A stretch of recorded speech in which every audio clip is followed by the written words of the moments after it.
3, 2, 1. Okay. Mike, yes. Okay, hold on, let me start that again then. Hold on.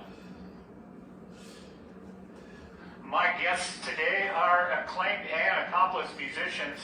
One is a guitarist extraordinaire, while the other hits the drums. She originally hails from Columbus, Ohio, where she currently makes her home. She is currently wielding her axe in the metal band Fastrich. We here at Active Culture are dead chuffed to welcome the altogether Vicki, Metal Queen Spencer, and drummer JoJo Fastrich to the program.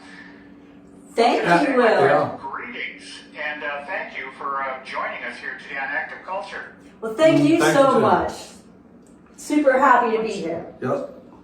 Let's start off the inquisition. I mentioned in the introduction, Vicki, that you're originally from Columbus, Ohio, and that you currently reside there. What can you tell us about your old hometown?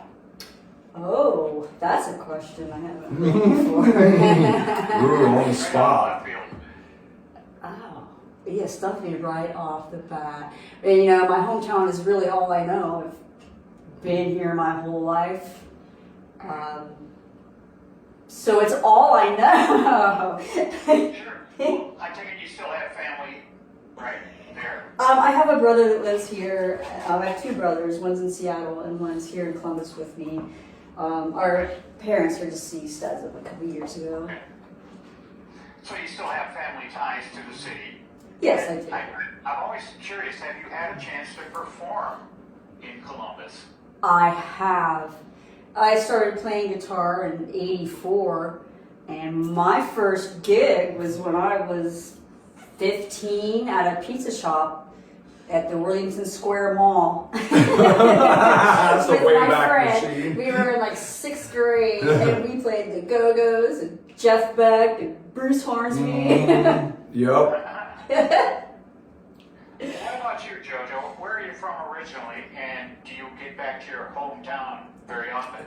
I haven't gotten back to my hometown in the last probably 4 or 5 years. I'm from Philadelphia, Pennsylvania originally. Okay. I'm a Philly boy. I started playing drums in St. Martin de Tours marching band at the age of like 14 and marched in a lot of the parades in Philadelphia down Broad Street and stuff. And my grandfather was a drummer in Philadelphia for years and played till he died. He taught me how to play, and some other teachers, actually some nuns taught me how to play, but I'm a metalhead. Go figure. But that's, you know, I'm from Philadelphia, and then I moved out here to Worthington, which is the city Vicki's from. That's where she grew up, was like Worthington. And yeah, so that's a little bit of my story. I mean, I came from Philadelphia to Columbus, and I've been here. And we met. Yeah, we met. I've been here quite a long time. I've been in the industry a long time. How does it compare to the city of brotherly love then?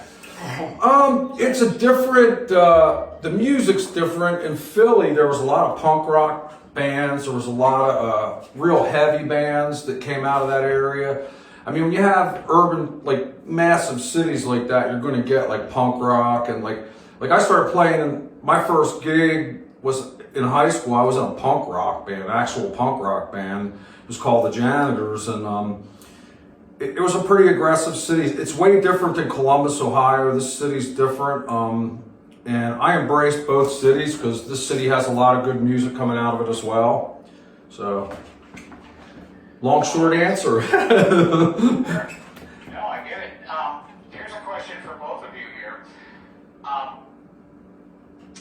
Was a life in music, and in particular the performing arts, was this something that was preordained for you, like a vocation or a genetic imperative, or did you come by it on your own more casually? Let's start with you, Vicki. I've always wanted to perform. My brothers, we had a lot of guitars in our family, and organ. My mom played the organ and trumpet. My grandpa played guitar. My dad played banjo and guitar. And then my brothers bought guitars, and then while they were at work, I'd play their guitars before I bought my own. So I really love. I'm sorry? I was going to did you have family that, was musically inclined? Was it, like I said, was it a genetic imperative? Yeah, I believe so. I didn't realize it till later in life where it came from, because nobody in my family has taken it to the level, you know, being so serious about it and wanting to play for the world. What about you, JoJo? What was the original question? I'm old. No, I just wondered if a life in music and the performing arts was this something that was preordained for you. You said you started drumming at 14. Was this like a vocation for you then? Like, you know, or, you know, was it handed down to you from, you know, family? I think you mentioned a I think grandfather. it's not on speaker. You know, I believe my grandfather and the nuns in the school and just playing in the band got me interested in music. Like the first time I saw like the Stones and the Sex Pistols, that really, like I was like, that's what I want to do. And my parents knew it when they bought me a drum set. I don't think they realized I was going to get into the bands that I had gotten into as early as I did, like the punk bands and the punk scene. It's a pretty wild scene if you're not used to it. But yeah, man, I mean, that's basically how it started with me. Now, you say they bought you a set of drums. Did they also, like, you know, find room for you up in the attic, maybe? No, they put up with me playing in their basement, actually. And our audio is starting to fade a little bit on your end. If you could speak just a little bit loud. I got a phone call, and I think it kind of killed the speaker. No. So I don't know, but yeah, I mean, my parents were pretty cool about putting up with me playing. I'm fortunate that, and they did follow me when I played music live, even with heavy metal bands. So I was fortunate. Now, when you said, you know, when you went to your parents and said, oh, this is what I want to do with my life, I want to be a musician, I want to be in the performing arts, what was their reaction? Did you get what I like to call the fall back on speech, which is, oh, you want to be a musician? Well, that's nice, honey, but shouldn't you have something to fall back on? Oh, yeah. Well, I had a guitar teacher that told me I could just find a rich guy and stay with him. That's not a good fallback on. But we stagehand and work our asses off. What about you, Joe? You asked me the question of fallback. Yeah, did you get that speech? Because, you know, as a child, I heard that speech from my parents right after they rolled their eyes and thinking, oh, God, this kid's never going to leave the house. But it's a tough speech. You know, I received it as a child. I gave it as an adult to my children. You walk a really fine line because you don't want to discourage their creative impulses. But at the same time, you want to prepare them for the real world that's out there, right? Absolutely. Yeah. Well, I think my parents at an early age of me knew that I was like an anti-society, like, I don't know, I related more to bikers than I related to nuns.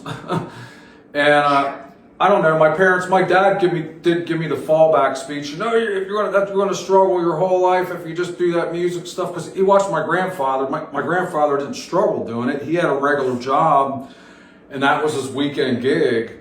But I saw bigger things when I started playing. Like the punk bands I were in were original bands, and they were shooting to get record deals. We weren't playing to play crappy clubs. We were out there trying to get a record deal.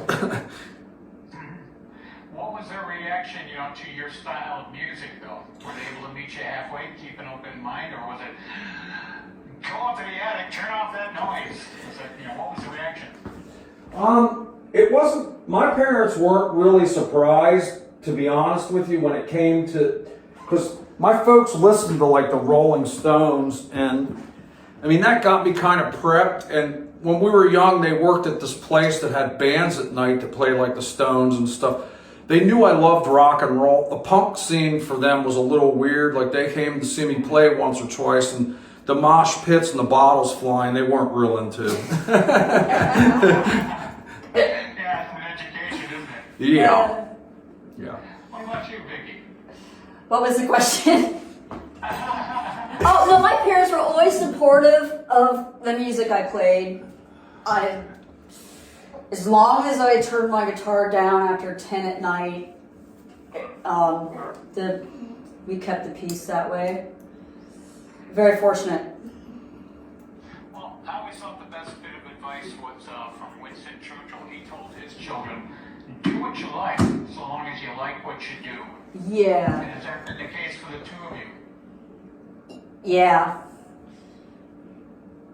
Can't have it any other way. Right. Jojo, you mentioned, you guys also, in addition to, your musical dreams and aspirations, you have a day job as stagehands. How did that come about? I always paid attention to the sound guys at the clubs. I started out in clubs doing that, and like in New Jersey and places like that. And then when I came out here at an early age, I got hooked up with this company called Stage Tech, and then I've been doing it since the stagehanding and tech and stuff, probably since the 80s. It's like a side of the music business that people don't see, man. I mean, it's hard work, but at the end of the day, if you put on a good show, and it's a good show for somebody like Kiss, I've worked with a lot of bands, Ozzy, Tom Petty. I mean, I'm not name dropping. To me, I'm proud of being able to work with the King, Ozzy. So, I've worked with a lot of people. I'm fortunate. I love the business. I got Vicki into it as well. Yeah, I've been doing it a year and a half now. Now, is this a case, when you're working as a stagehand for, like you said, Kiss or Ozzy or something like that, is it a case of, here's a chance to meet, somebody I've admired for years, or is it more a case of, whatever you do, don't meet your idols, you're bound to be disappointed? They generally tend to have, Clay, what's been your experience with that? As far as meeting idols? Well, yeah, or as far as, working with, these acts, do they treat you like you're not there, like you're invisible? No, they don't. They don't. No. Yeah, they don't with me, my friend. I've been around long enough. I have a lot of respect in the industry. Vicki sees it. I got a lot of friends in the industry. I'm not going to name drop again, but I do know Sebastian Bach pretty well. I worked with him when he was real young in a band called Madam X. I was one of their truck drivers. I know a lot of big people. A lot of them I don't care for. They're retards. Some of them I do. But I don't know. I don't feel like I'm on the level when I'm around people like that, because I feel like I'm talented enough and I know enough about the industry that I'm on their level. Like I don't get that rock star giddy shit. I've been around too many of them, so I guess that's the long answer short. I haven't been around as much. I don't have the experience as JoJo. But we did. Let me ask you this. What is your creative process like? Now, do you guys write your own music? Or are you just doing covers of other bands? No, we write all our music. JoJo and I write 90% of it. What's the process like when you're creating a new song? Take me right from the start, when you get the germ of an idea and you start noodling on your instrument. What's the process like? Well, a lot of times we just get on our instruments and the songs just come out. They fall from the sky. I'll start a riff and JoJo will kick in and we'll just feel our way through. And we record most of the time when we come down like that. We have a weird spiritual connection with music, me and Vicki. I don't know where it comes from, but we can write entire songs from beginning to end and never have played them before. And we always laugh when it's done, because like the universe and the spirits are showing us some songs. And some of our best songs have come out of me and her turning on a recorder down here and say, well, let's try something. We play it from beginning to end. And we look at one another like, where'd that just come from? It's really unusual. It's just like a weird spiritual connection. I mean, I've known Vicki since she was 19. I was in another band with her called Wicked Angel. And we've both been through a lot, both of us. Wicked Angel toured Europe in '98. Mm-hmm. We were on a Century Media tour with Iced Earth, Sentence, and Brainstorm. That's the most experience I have. Right? But the writing process for us is we lay down the rhythms, and J-Rod, our singer, He's an awesome singer. The dude's a great guy. He takes the songs home and comes back the next practice with words all the way through it. It's really a cool process. And then we give it to Sarah, and she lays down the bass tracks. But a lot of our material has come from just me and Vicki down here noodling around and go, let's try to write a song, and usually we write a song. Sometimes JoJo will have a riff idea and he'll hum it to me, and that will get the song started. Just one riff. Sometimes we don't even have that much. Nope. So it's kind of a group effort, is what you're saying. You know, the whole creative process when it comes to writing new material. Oh, very much so. Very much so. When you're doing a cover, how incumbent is it upon you to be as faithful as you can to the rendition of the song? Is it a case of, oh, we've got to play it so that they recognize it? Or is it a situation where, oh, I love this old song, let's see what I can do with it? You know, put your own stamp on it. Well, in the band Fastrich, we don't do any covers right now. We're all original.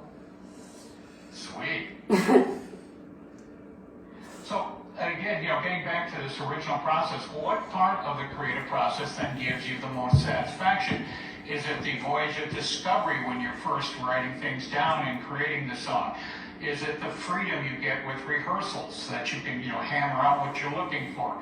Is it getting into the studio knowing you're going to record this thing for posterity, it's going to last long after we're all gone? Or is it getting that new song out in front of a live audience?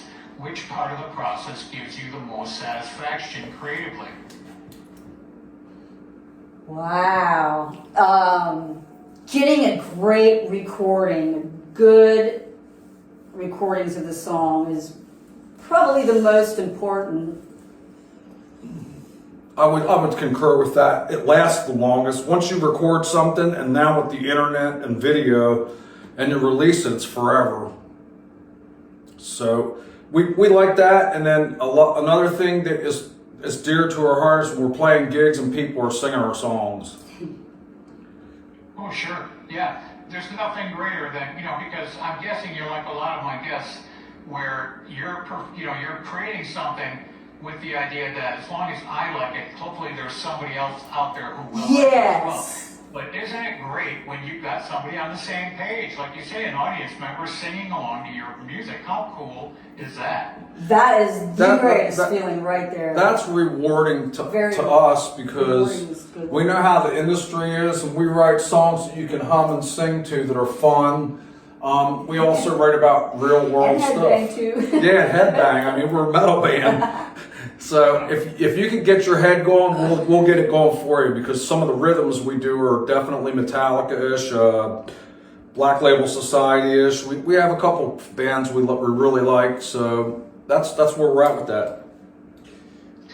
How do you cope in those situations, though, when the muse fails you? Like in my case, it would be writer's block. How do you deal with that, and how do you get past, you know, the stumbling block, the writer's block, the creative block, so to speak? How do you get past that? I spend time doing different things on my guitar and not forcing it. Maybe playing different styles, trying different effects. Like I just got a looper pedal, so that will inspire more songs, I'm sure. What about you, JoJo? I don't know. I feel like, you know, I don't get writer's block a lot. Sometimes I do. I don't know. As a drummer, I'm a metal drummer, and I started out in punk rock, and I can play I've played in cover bands, but when it comes to writing, like, I can usually come up with it, but if I have writer's block, I'll put it down and do something else and then come back to it, because usually it'll come back to me. Music's in my heart and blood and soul, so. Yeah, is it a case, though, where you can, like, you know, I've had guests say, oh, it's like a conjuring trick. I just have to distract my mind with something else for a little while to try to free up the logjam. Yeah. I've had artists say, well, I'll put down my brush and I'll go to the art museum for a couple hours and look at somebody else's work, and maybe that'll trip things. Is that the case for you guys? Can you just take time off and say, no, we'll get back to this later? Yes, we do. We like to ride motorcycles, and that's a nice getaway. Certainly is. Now, do you consider yourselves perfectionists? I do. I'm not. I try to be.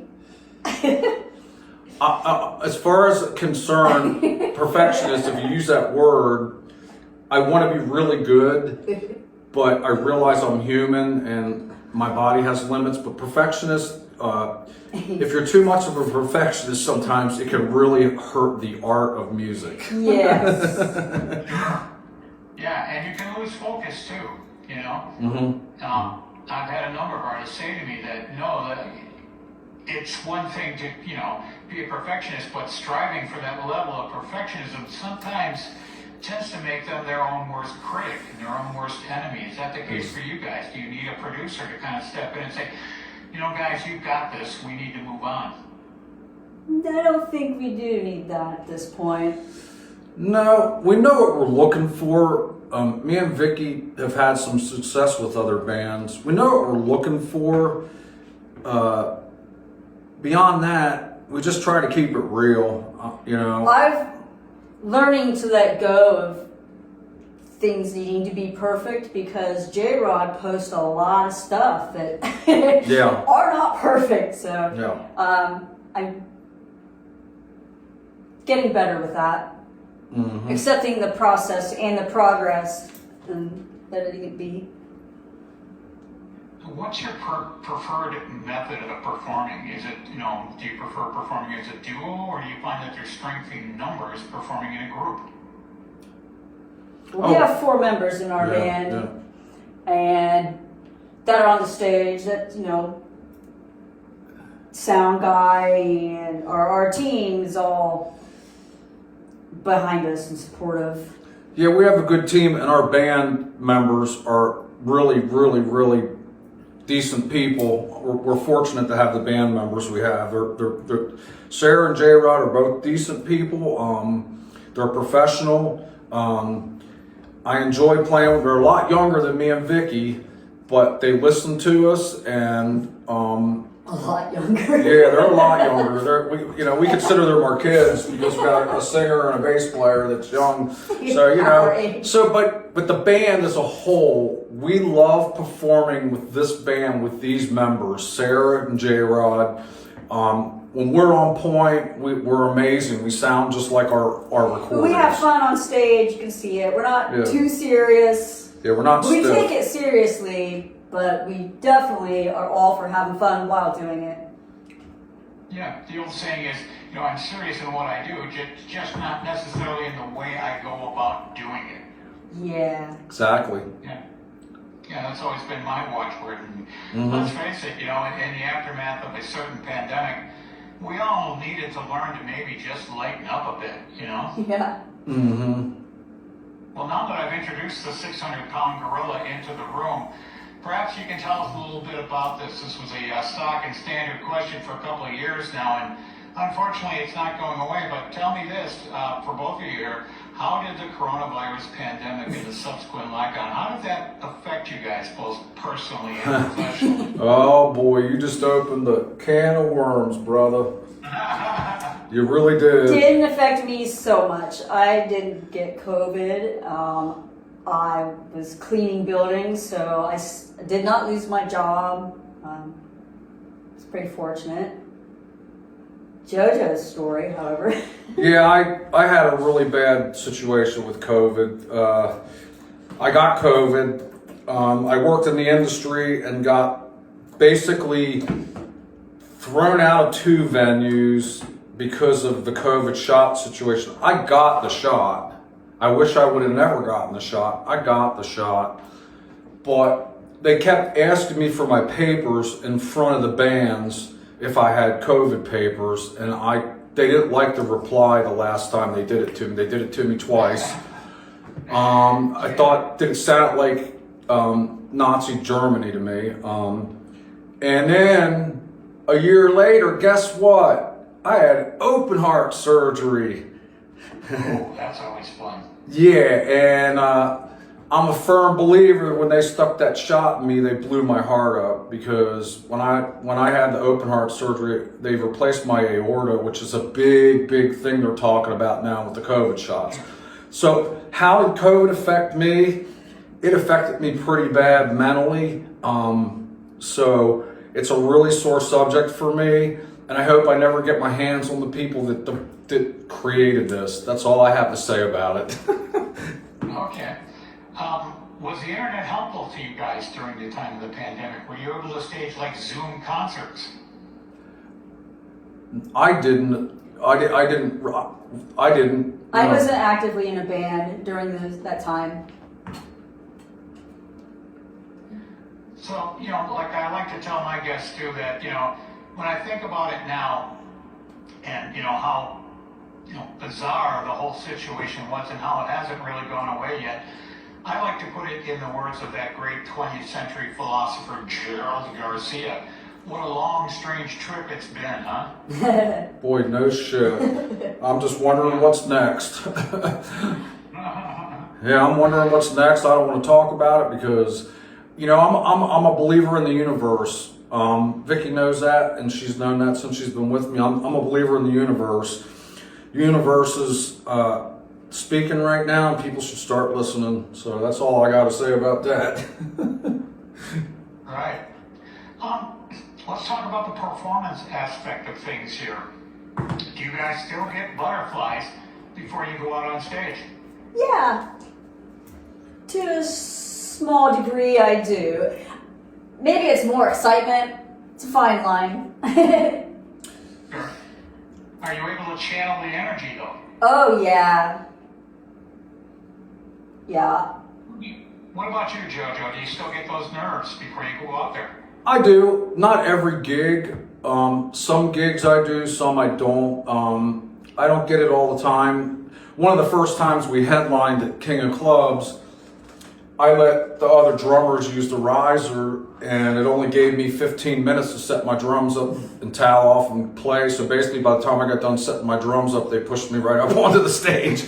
And nobody forced us, but I just wanted to be in time, and it just that kind of unnerved me a little bit. I mean, because it's just a lot to set a drum set up and then sit down real quick and play. I should We stagehand for ourselves that night. Yeah, we did. But yeah, I mean, I don't get unnerved because I've been in front of a lot of people, man. I've been in front of a lot of people. I mean, stagehand, we've been in front of thousands. We were at Sonic Temple last year and got to go out on stage with Rob Zombie doing the little monster thing. So we've been in front of a lot of people. Vicki has too. I mean, the nerve thing, it can be amateurish, but if you're professional, you learn how to channel that. And Vicki's learned how to channel it, and so do I. So that's the answer to that question. Thanks. Oh, sure. Yeah. Where can our listeners find you guys, find out more about you, and find your music online? You go. We're on every platform. We're on Spotify. We're on TikTok. We're on Instagram. We're on YouTube. We're on most of the internet platforms right now. That's where you can find our music the most, right there. And we post a lot ourselves. Vicki mentioned J-Rod, our singer. He's really good with working the internet stuff because he's younger. The 30-year-olds. Like I'm 64. The internet, I like it, but I'm from the old school days. It at times annoys me too. But anyway, I don't know, man. That's something we've worked on. So. No, I think it's great. Do you guys have something planned in the near future? Do you have a new album release coming out, a new tour planned? What's next for you? We are finishing up our EPK, and we hope there's a tour in 2026. Yeah, I've been hitting a lot of people up that I know that are big players in the business and getting them our information. But once we finish the EPK that we have, I'm going to send that out. It's an electronic pack that if you send it to people, they can figure out who you are real quick. But we want a tour. We want to get in a tour where we're either the opener or the second band, or, you know, if we could headline, great. If someone will pick us up, we're looking for someone to pick us up. But we have a gig coming up at El Dorados in Columbus with another metal band called Hybrid Nation. We've played with them before. That's our next gig, and we're also writing new material. We have a new song called No Dice that it's a cross between Motorhead, Black Sabbath, and Black Label Society and us. So that's exciting. Sounds great, my friends. I look forward to all of your future endeavors, and I cannot thank you enough for being our guest here today on Active Culture. Well, No, it's been thank great you talking for to you, having bud. us. I love doing this with people, and I hope we gave you enough good information about us, and I hope that everybody stays peaceful out there. Don't fall for the divide. Spread peace and love, not war and hate. Words to live by, my friends. All right. Thank you, Will. We'll see you, Will. You have a beautiful day, my friend, up there in Milwaukee. You as well. Thank you. All right. Bye now. Peace.